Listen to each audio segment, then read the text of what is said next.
devait refluer, et c'est ce que nous sommes en train de vivre. Et je suis désolé de constater que ça devient plutôt un prétexte, plutôt que pour expliquer la poursuite dans une interaction avec la réalité qui n'est pas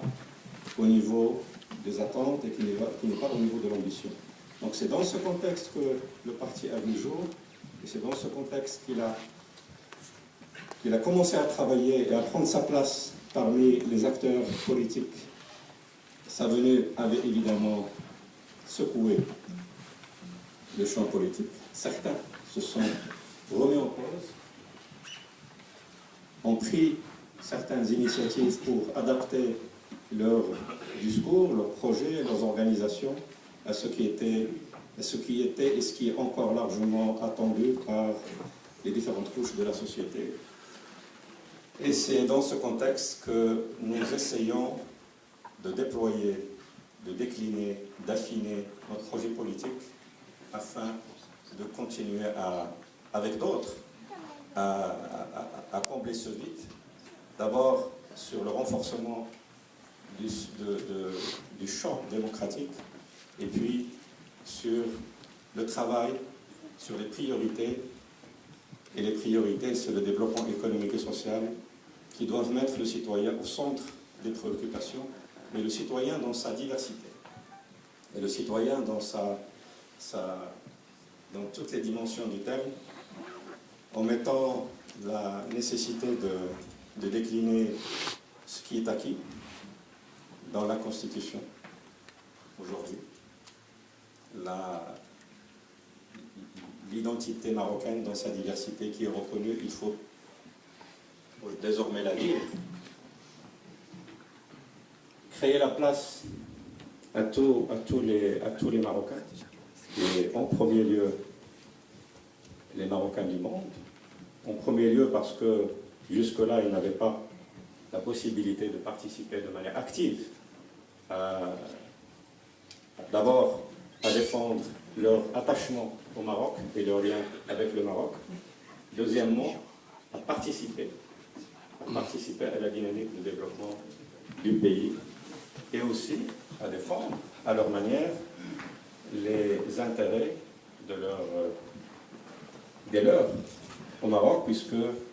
qui n'a pas un parent à l'étranger et qui est à l'étranger qui n'a pas encore une bonne partie de sa famille au Maroc.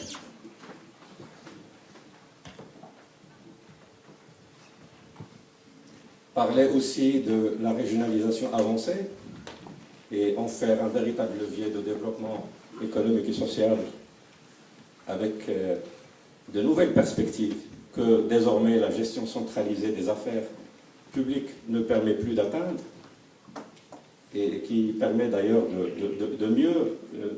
mieux mettre en évidence toutes ces diversités, d'attaquer de manière beaucoup plus sérieuse que ce que nous avons fait jusqu'à présent les chantiers de la justice et sa réforme, puisque ça reste le pilier qui peut garantir la dignité et l'équité, la dignité de tous les Marocains et l'équité entre eux. Tout ceci font partie des objectifs de notre parti, mais je pense qu'à un moment, il faut aussi se dire que les choses ne peuvent pas s'obtenir juste en décrétant des souhaits et des vœux. Il faut de l'action. Et il faut de l'action collective.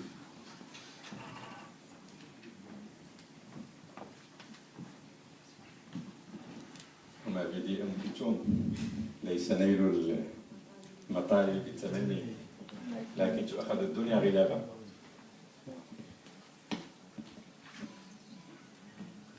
Et par conséquent, le parti est parfaitement conscient qu'il ne peut rien faire sans ouvrir la voie et donner l'occasion à tous les Marocains qui sont soucieux de ce que je viens de rappeler, qui sont jaloux de leur pays, qui sont désireux d'y prendre part, ne puissent le faire. Et donc il faut s'ouvrir sur toutes les couches sociales, sur toutes les catégories, et sur tous les Marocains, où qu'ils soient, afin d'abord qu'ils participent à nourrir des projets politiques, et puis ensuite qu'ils les portent, et qu'ils les défendent,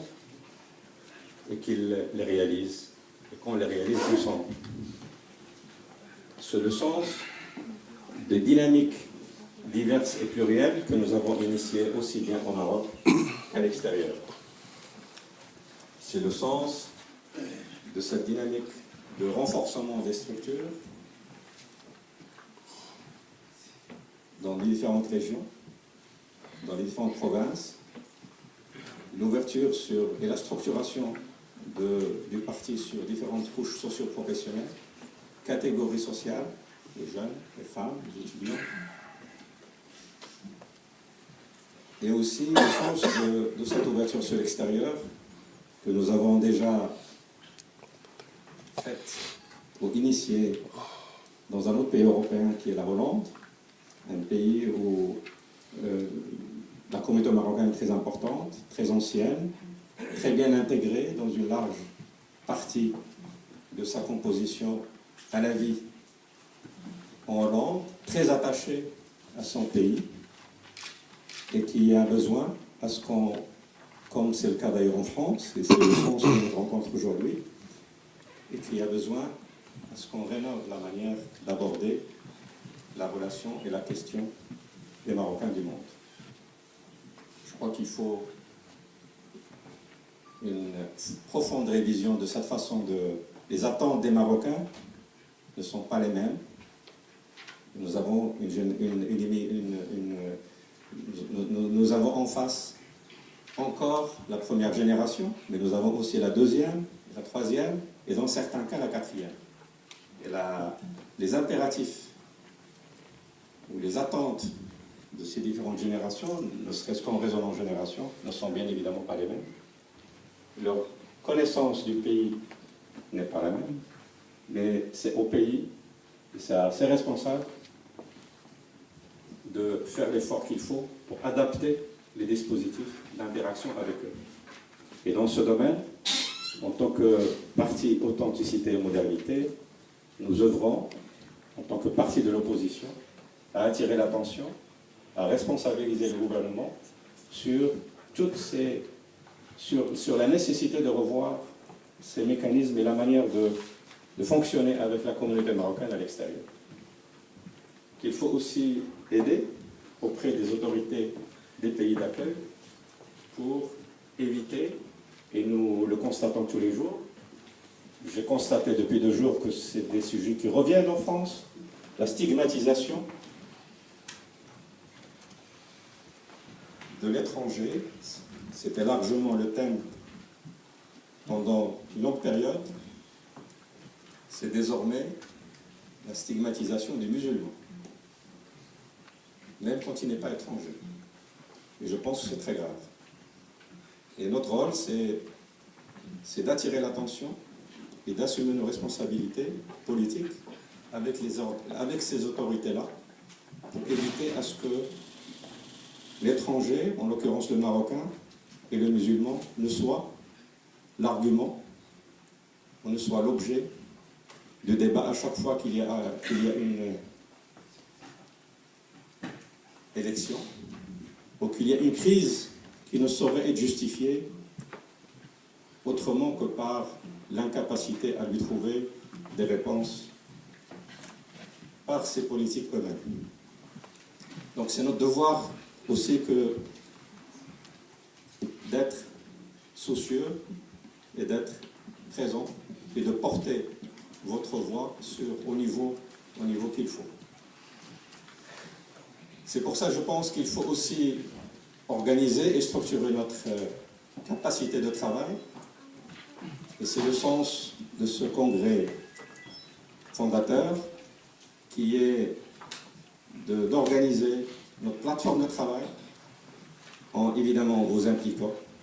pleinement et entièrement, et au-delà de vous, tous ceux qui ne pouvaient pas être là aujourd'hui, puisque par définition un congrès ne peut pas réunir tout le monde. et que ce soit le point de départ pour aller vers tous ceux qui représentent les différentes sensibilités à travers le territoire français et de leur permettre aussi de s'organiser au niveau des territoires et de participer à structurer notre action, à de débattre des sujets qui vous intéressent et qui intéressent la communauté marocaine en France et de façon plus générale à l'étranger, qui mérite d'être portée par les acteurs politiques pour leur trouver des réponses, mais aussi de débattre des sujets à travers lesquels vous pouvez participer à cette dynamique de développement de notre pays. Donc pour moi, aujourd'hui, c'est un point de départ. Et je voudrais saisir cette occasion pour saluer et féliciter et remercier la commission préparatoire de ce congrès, dire combien nous sommes satisfaits du travail accompli en si peu de temps, du travail accompli malgré les contraintes logistiques, l'éloignement. Certains d'entre vous sont venus de très loin. Et de se retrouver ici aussi nombreux pour donner naissance au PAM en France, au PAM comme acteur dynamique à l'écoute des Marocains et en parfaite symbiose aux Marocains et au Maroc. Et qu'au-delà de la France, et je pense que c'est aussi une nécessité pour nous, c'est de préparer le terrain à ce qu'il y ait une meilleure coordination avec les autres pays et avec nos organisations dans les autres pays. Nous comptons bien évidemment poursuivre ce processus pour le porter à toute l'Europe occidentale, tant, je pense, les synergies sont réelles et sont importantes et qui appellent une certaine coordination dans ce travail et dans notre travail pour être encore plus efficace et plus pertinent dans notre action et par rapport à notre projet. Vous allez débattre aujourd'hui des sujets, des 3 thèmes qui ont été rappelés tout à l'heure. Je pense qu'ils sont essentiels et j'espère que le débat ne se limitera pas qu'à ces 3 thèmes, mais que nous allons pouvoir ensuite, à travers une organisation appropriée, de parler des sujets concrets, de parler d'être une vraie force de proposition, que cette force de proposition puisse nourrir le travail de nos parlementaires et des différents responsables politiques au niveau des responsabilités qu'ils occupent. À ce titre, le bureau politique sera pleinement engagé, il l'est depuis le début, pleinement engagé pour vous assurer les conditions de réussite et compte énormément pour vous, énormément sur vous, pour donner du sens à ces principes que j'ai rappelés, à ces objectifs pour lesquels nous travaillons et à ces valeurs que nous voulons défendre tous, les valeurs d'un Maroc authentique, mais un Maroc qui souhaite regarder devant, qui souhaite s'ouvrir sur ces différents voisinages en toute sérénité, en toute confiance, mais avec toute la détermination que les unes et les autres, parmi vous et parmi les Marocains, nous autorisent de faire. Je vous remercie énormément pour votre attention.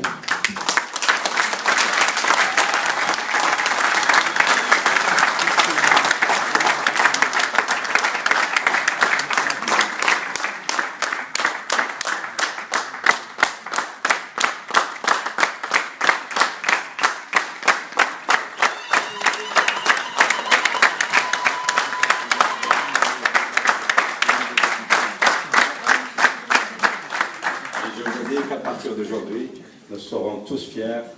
de vous avoir parmi nous. Merci. Merci, monsieur le secrétaire général. Et